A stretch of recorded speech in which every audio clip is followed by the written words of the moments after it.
प्यारे बच्चों नमस्कार। मैं आप सभी का स्वागत करती हूँ और हमारी पाठ्य पुस्तक अंतरा भाग 1 गद्य खंड में पाठ 2 है। यह 11वीं कक्षा का पाठ है।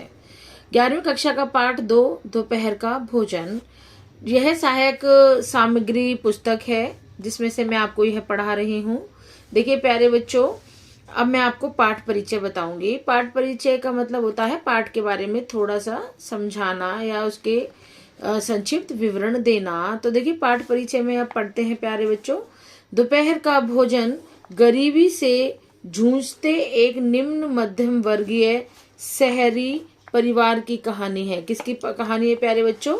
शहर की कहानी है, जो कि बहुत ही मध्यम यानी कि बहुत ही मध्यम परिवार, गरीब परिवार है और ये गरीबी से जूझता हुआ है यह परिवार, जिसके मुखिया की अचानक नौकरी छूट जाने के कारण परिवार के सामने आर्थिक संकट खड़ा हो जाता है। यानी कि भाई मुखिया जो है, घर का मुखिया कौन होता है? मेन जो, जैसे आपके घर में आपके पापा मुखिया हैं, बाकी सभी घर के सभी सदस्य हैं, तो इसी प्रकार से मुखिया की नौकरी छूट जाती है। क्या हो जाता है प्यारे बच्चों? नौकरी छूट जाती है, जिसके कारण परिवार में आर्थिक संकट, आर्थिक संकट का मतलब होता है पैसों की तंगी होना, खड़ा हो जाता है। परिवार के सदस्यों को भरपेट भोजन तक नसीब नहीं हो रहा है।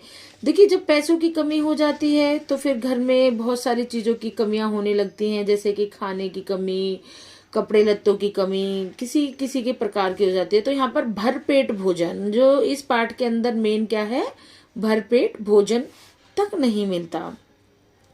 पूरे परिवार का संघर्ष भावी उम्मीदों पर टिका है। यानी कि संघर्ष भावी उम्मीदों पर टिका है, यानी बहुत संघर्ष करना पड़ेगा खाना खाने के लिए।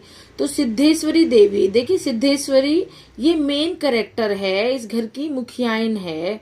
मुखिया की नौकरी छूट जाती है तो मुखियाइन को घर संभालना पड़ता है। जैसे आपके पापा घर के मुखिया हो गए और मम्मी मुखियाइन कहलाएंगी।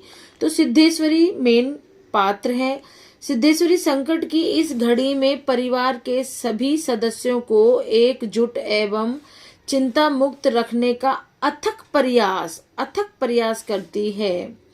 यानी कि परिवार में सिद्धेश्वरी देवी इस बुरे वक्त में परिवार के सदस्यों को एकजुट, चिंता मुक्त, यानी कि भाई सब मिलकर के रहो, चिंता करने की कोई जरूरत नहीं है, और बहुत अथक में बहुत घनघोर प्रयास करती है। वह अपने परिवार को टूटने से बचाने का हर संभव प्रयत्न करती है। यानी कि अपने परिवार को टूटने से बचाने का संभव प्रयत्न करती है, यानी कि सोचती है कि मेरा परिवार टूटे नहीं, किसी प्रकार से मेरा परिवार यूं ही चलता रहे। तो चलिए प्यारे बच्चों, अब हम आपको मेन दूसरी चीज बताएंगे इसके अंदर। दूसरी चीज है हमारी स्मरणीय बिंदु, जो आपको याद रखने हैं, यानी कि ये इम्पोर्टेंट है। ये क्या है प्यारे बच्चों? इम्पोर्टेंट, यानी कि बहुत ही महत्वपूर्ण है, क्योंकि प्यारे बच्चों इसमें सिद्धेश्वरी देवी मेन मुखिया है, मुंशी जी नहीं मुखिया है और ये उनकी पत्नी है। मुंशी जी हमारे मेन है पात्र, फिर उनकी पत्नी का नाम है सिद्धेश्वरी देवी। अब उनके परिवार में इन दोनों पति पत्नी के सिवाय इनके 3 बच्चे हैं। इनके अतिरिक्त उनके कितने हैं? 3, यानी कि 3 बेटे हैं, 3 पुत्र हैं। 21 वर्षीय बड़ा बेटा रामचंद्र, क्या नाम है बड़े बेटे का नाम? रामचंद्र, जो 21 साल का है।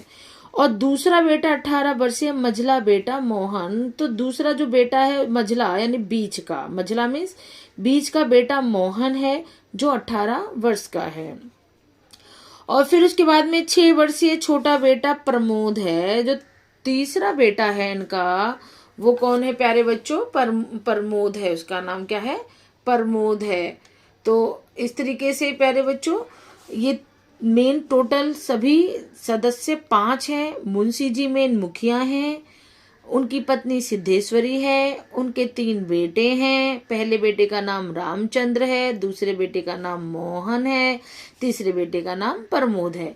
ये आपको मेन याद रखना है, क्योंकि इन्हीं के इर्द गिर्द ये पूरी कहानी घूमी हुई है। तो अगर आपको ये पात्र याद हो जाएंगे प्यारे बच्चों तो आपको दिक्कत नहीं होगी। चलिए प्यारे बच्चों, फिर आगे हम पढ़ते हैं इसी में कि रामचंद्र एक स्थानीय दैनिक समाचार पत्र के दफ्तर में प्रूफ रीडिंग का काम सीखता है। रामचंद्र कौन है प्यारे बच्चों? बड़ा बेटा है। बड़ा बेटा क्या करता है? समाचार, दैनिक समाचार पत्र के दफ्तर में क्या करता है प्यारे बच्चों? प्रूफ रीडिंग करता है। क्या करता है? जो मैंने सर्कल किया है, क्या करता है प्यारे बच्चों? प्रूफ रीडिंग करता है। तथा नौकरी की तलाश में है, और वह नौकरी भी तलाश कर रहा है। और मोहन हाई स्कूल के इम्तिहान की तैयारी कर रहा है। मोहन कौन है? मझला, बीच का बेटा। तो वो क्या कर रहा है प्यारे बच्चों? हाई स्कूल में पेपर देगा, एग्जाम देगा, इम्तिहान तैयारी कर रहा है।